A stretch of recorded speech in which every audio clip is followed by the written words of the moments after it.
आप देख रहे हैं समाचार एजेंसी ऑफ इंडिया में साइन न्यूज। नमस्कार दोस्तों, समाचार एजेंसी ऑफ इंडिया में लिमटी की लालटेन के 135वें एपिसोड में आपका स्वागत है। नरेश राय पहली पंचवर्षीय में निर्दलीय विधायक रहे। उसके बाद सिवनी के विकास को लेकर उनके द्वारा कांग्रेस भाजपा दोनों में संभावनाएं टटोली गई और उसके उपरांत जब उन्हें ये प्रतीत हुआ कि भारतीय जनता पार्टी ही सिवनी का विकास कर सकती है तो वे भारतीय जनता पार्टी के साथ चले गए। दूसरी बार भारी बहुमतों से वे विजयी हुए। हाल ही में ये जानकारी मिली कि उनके द्वारा सिवनी विधानसभा, उनकी जो विधानसभा है उस विधानसभा में बहुत ही धीमी गति से रेलवे का काम चल रहा है। हालांकि केंद्र का मामला है, इस मामले में पहल सांसद को करनी चाहिए। जिले में जो सांसद है उस सब के बाद भी दिनेश राय जी के द्वारा एक चिट्ठी लिखी गई है। हम उनसे जानते हैं कि सिवनी विधानसभा या सिवनी लोकसभा में किस तरह से काम चल रहा है, विलंब से क्यों चल रहा है। एक बात और हम आपको बताना चाहेंगे, विधायक जी के संज्ञान में बात लाना चाहेंगे। सिवनी जिले में 2 लोकसभा हैं, मंडला लोकसभा भौमा तक, केवलारी से भौमा तक मंडला लोकसभा, सिवनी से छिंदवाड़ा जिले की सीमा तक बालाघाट लोकसभा। मंडला लोकसभा के सिवनी जिले के हिस्से में बहुत तेजी से काम हुआ, रिकॉर्ड अवधि में काम हुआ। जैसे ही बालाघाट लोकसभा के सिवनी जिले के हिस्से की बात आई या आती है तो रेलवे के अधिकारी, रेलवे के ठेकेदार, उनके पास रटे रटाए बहाने होते हैं। लॉकडाउन, ठेकेदार ने खुद को गोली मार ली, कोरोना, ये सारी चीजें मंडला लोकसभा क्षेत्र के सिवनी जिले के हिस्से में नहीं आई। हम विधायक जी से जानते हैं कि आखिर उनको केंद्र के मामले में दखल देने की जरूरत क्यों महसूस हुई? देखिए, मैं सिवनी का विधायक हूँ और सिवनी की जनता मेरी है, चाहे वो केंद्र का मामला हो चाहे हमारे प्रदेश का मामला हो। लेकिन मैं विधायक होने के नाते मेरी ड्यूटी है कि मैं अपनी यहाँ की समस्या को लेकर सरकार तक जाऊँ। और जब मैं भारतीय जनता पार्टी का विधायक हूँ तो मध्य प्रदेश में भी मेरी सरकार, केंद्र में भी मेरी सरकार है। और निश्चित जिस तरीके से आप बात रख रहे हैं, जो बात मुझे भी समझ में आता है कि मंडला लोकसभा और छिंदवाड़ा लोकसभा की वो रेलवे लाइन का काम कंप्लीट होता है, लगभग वही अधिकारी, ठेकेदार उसमें मिक्स हैं। और सिर्फ मेरी जो बालाघाट लोकसभा आती है, जो मेरी विधानसभा का भी हिस्सा है, और उसमें काम नहीं होना और उसमें बातें आना कि वही ठेकेदार काम लेट लतीफी करना, नियम कानून के आड़े बताने वाले अधिकारी वही है और इस काम को पूर्ण नहीं करना। हमें तो कहते मेरी विधानसभा के रहने वाले उन गरीब झुग्गी झोपड़ियों को हटा दिया गया, सैकड़ों को बेरोजगार कर दिया रेलवे ने, उनको हम लोग बसा रहे हैं, वो हम अपनी समस्या मान के बसा रहे हैं। आप हमारी क्षेत्र, हमारी विधानसभा के उन जगह से आप मुरम लेकर आ रहे हो, उस जगह को बना रहे हैं ठेकेदार, और उस काम को इतना लेट लतीफी कर दिया है। निश्चित है इसमें तो अड़ंगेबाजी, या तो मैं ठेकेदार लगा रहा, अधिकारी लगा रहा, या कोई जनप्रतिनिधि, जो बात जनता के बीच में भी चल रही है कि कुछ ऐसे जनप्रतिनिधि हैं जो स्वयं गिट्टी बेचना चाहते हैं, स्वयं मुरम डालना चाहते हैं, स्वयं ठेकेदारी करना चाहते हैं। और ऐसे लोग जो कहते हैं कि हमारा कोई सुन नहीं रहा, वो सुन नहीं रहा, वो आप अड़ंगेबाजी लगा के इतना बड़ा भ्रष्टाचार में लिप्त हैं। और अगर जो भ्रष्टाचार हो रहा है तो ना तो मैं यहाँ का विधायक हूँ, जो उंगली मेरे ऊपर भी उठेगी या मेरे लोगों के ऊपर उठेगी, तो मुझे भी जानना पड़ेगा कि ये काम क्यों रुक रहा है और कौन भ्रष्टाचार में लिप्त है।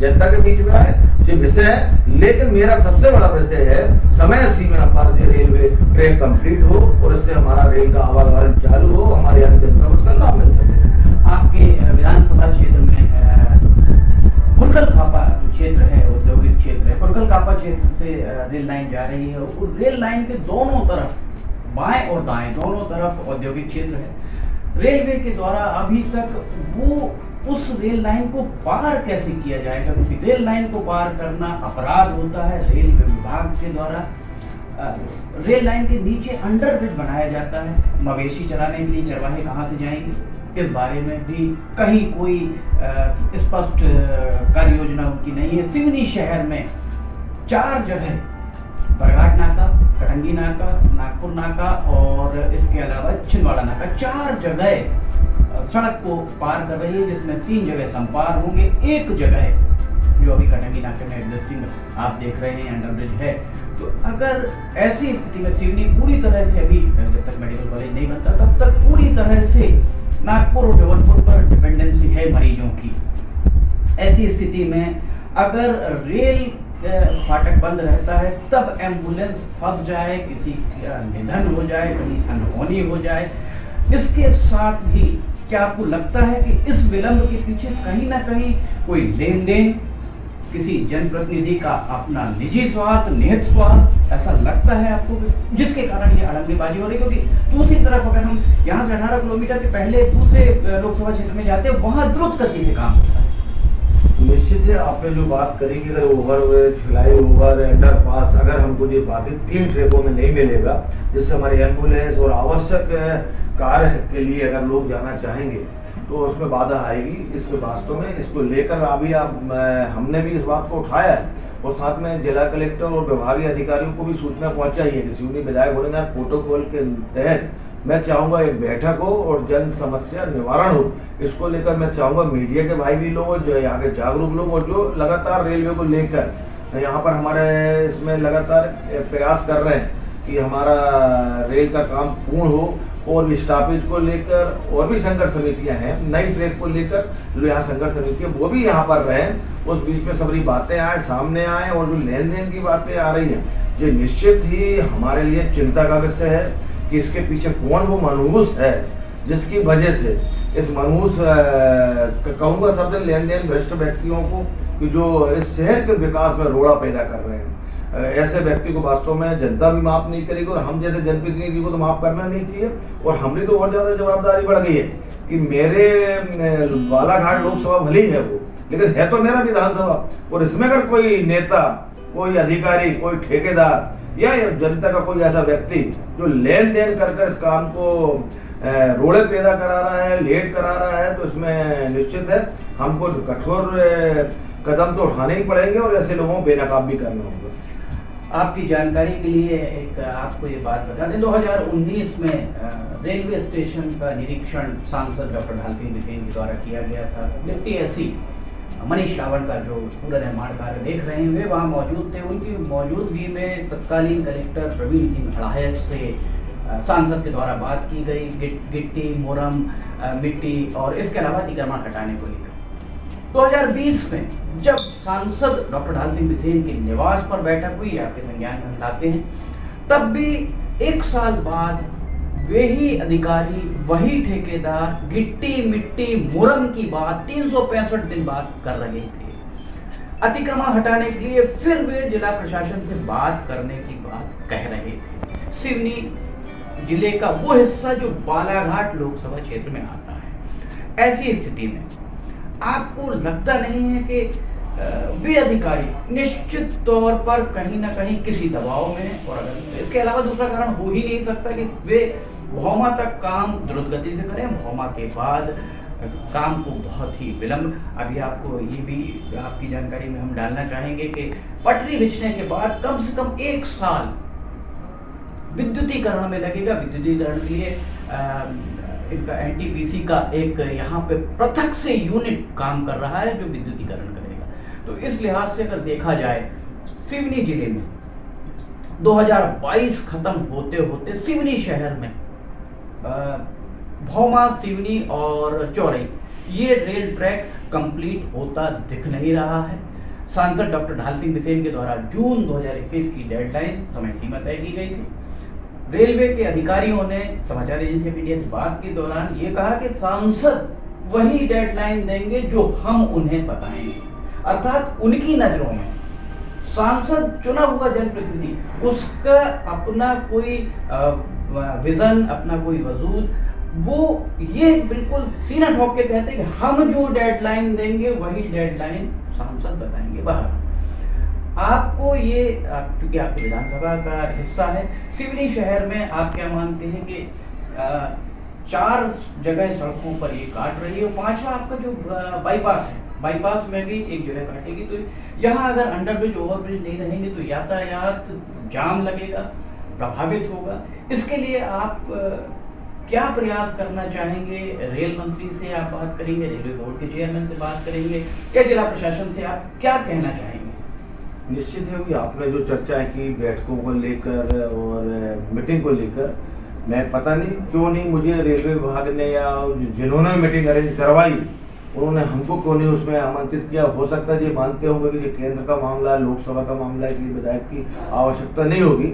लेकिन मैं उन अधिकारियों को आपके माध्यम से कहना चाहूँगा, उन लोगों को कहना चाहूँगा कि जो मेरा विधानसभा और ये जुड़ा हुआ पूरे जिले का मामला है, इससे हम कह सकते हैं अगर इसमें लेट लतीफी भ्रष्टाचार हो रहा है, अधिकारी द्वारा जानबूझकर इस काम को लेट करा जा रहा है, तो निश्चित में हम इनको छोड़ने वाले नहीं है, इनको कटघरे में खड़ा करेंगे कि आपके द्वारा जिस तरीके से इस काम को लेट लतीफी करके हमारे सिवनी के डेवलपमेंट को रोका, रोजमर्रा की जिनकी लाइफ लाइन है छिंदवाड़ा और मंडला और हमारा बालाघाट जिले को जोड़ने वाली ये रेलवे लाइन, जो सबसे कम राशि और कम संसाधन में लोग इसका उपयोग करते, व्यवसायिक रूप से भी उपयोग करते और रोजमर्रा की जिंदगी में आने जाने में भी परिवहन का भी काम करते।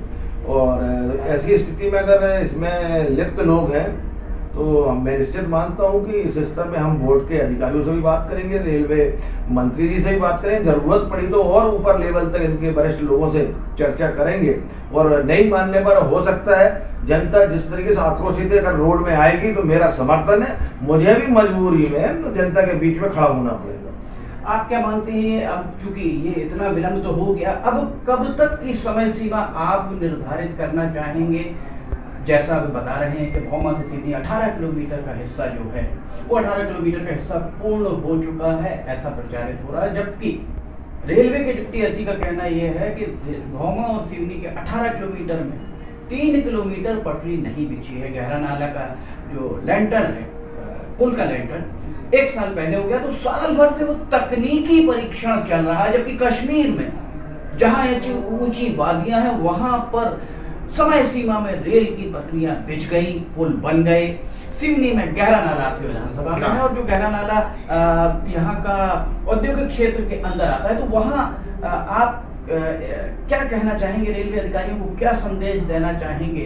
क्या कड़ा संदेश देना चाहेंगे? नहीं, निश्चित है समय सीमा में इनको 2020 में इसको ट्रैक को कंप्लीट करना था, अब 2021 निकलने जा रहा है। हम तो चाहेंगे 2022 में हर हालत रेल हमारे जिले में, हमारी विधानसभा में, हमारे सिवनी से होकर गुजरना चाहिए, आना चाहिए। अगर ऐसी स्थिति अगर ये नहीं करते हैं, इनको 10 या 15 दिन का मैं मोहलत देता हूँ। इस बीच में हम लोग मीटिंग करके इनसे कुछ ऐसी व्यवस्था में लाएंगे। इनको कोई संसाधन की आवश्यकता है तो हम भी प्रयास करेंगे कि इनको उपलब्ध कराएं। पॉजिटिव सोच के साथ इनके साथ मिलकर हम काम को बढ़ाने का प्रयास करेंगे, काम कराने का काम करेंगे। इनको जो कमियां हैं, जो परेशानियां हैं, वो सब दूर करने के लिए हम पूरा जन सहयोग करेंगे। इसके बाद भी अगर ये लोग लीपापोती करते हैं और इस काम को रोका राखी करते हैं तो ऐसे व्यक्तियों को इस क्षेत्र में आवाजाही करने का, यहाँ नौकरी करने का, यहाँ ठेकेदारी करने का हक तो हम नहीं रखने देंगे। ऐसे लोगों को कहीं ना कहीं पनिश तो करना पड़ेगा, चाहे उल्टे करना पड़े, चाहे सीधा लटकाना पड़े। हर तरीके से इनको इस बात को तय करना होगा 2022 तक हर हाल में रेल हमारे जिले में होना ही चाहिए। आपने रेलवे स्टेशन का निरीक्षण किया?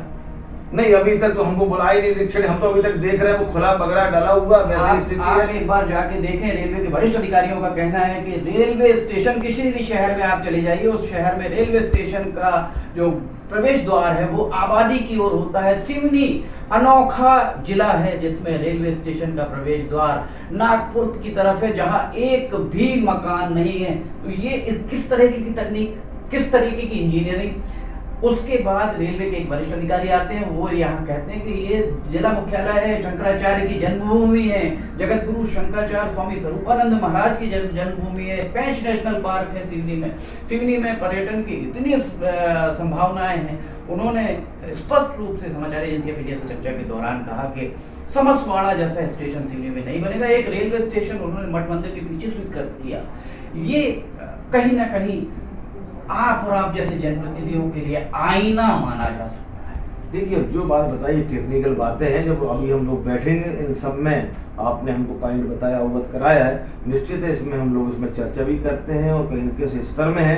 और गेट का सवाल है तो गेट अगर आप आबादी क्षेत्र को छोड़ के अगर कहीं वो नया डेवलप कर रहा है उसका स्वागत करते हैं, लेकिन जहाँ आबादी है, जहाँ से लोगों को आधा मुहैया होना है, वो भी हमारा व्यवस्थित गेट होना चाहिए जिससे लोग आराम से रेलवे स्टेशन के दोनों ट्रैकों में कर सकें। माफ कीजिएगा, रोकूंगा। हमारा कहना यह है कि अगर नागपुर रोड से आप बाहर निकलते हैं, रेल तब ट्रेन आती है, आप रेलवे स्टेशन की इस तरफ आप अपना गाड़ी लेके खड़े रहते हैं, ट्रेन आती है, पटरी गेट बंद हो जाता है, आप जब तक रेलवे स्टेशन पहुंचते हैं तब तक ट्रेन चली जाती है। तो ऐसी स्थिति में रेल कैसे पकड़ेंगे, ट्रेन में बैठ कैसे पाएंगे सिवनी शहर के नागरिक? इसका हम आपने बताया कि रेलवे स्टेशन का हम उस दिन अधिकारियों के साथ निरीक्षण भी कर लेते हैं, जो कमियां हैं वहां तक उनके अधिकारियों तक रखते हैं कि पूर्ण कराई जाए। अगर हमको ट्रैक कट के जाके स्टेशन जाना पड़ेगा, निश्चित है उस समय तक हम लेट हो जाएंगे।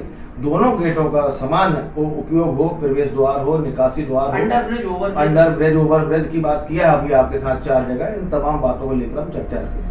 बहुत बेबाकी के साथ सिवनी के भारतीय जनता पार्टी के विधायक दिनेश राय के द्वारा ये कहा गया, जो लोग इसमें विघ्न पैदा कर रहे हैं उन्हें मनहूस तक कह दिया गया। निश्चित तौर पर ये एक आईना दिखाने वाली बात है। उम्मीद की जानी चाहिए कि आने वाले एक 10-15 दिन जो समय ये दे रहे हैं, 10-15 दिन के बाद सिवनी में कहीं ना कहीं रेलवे के मामले में कुछ नए द्वार खुलते दिखेंगे।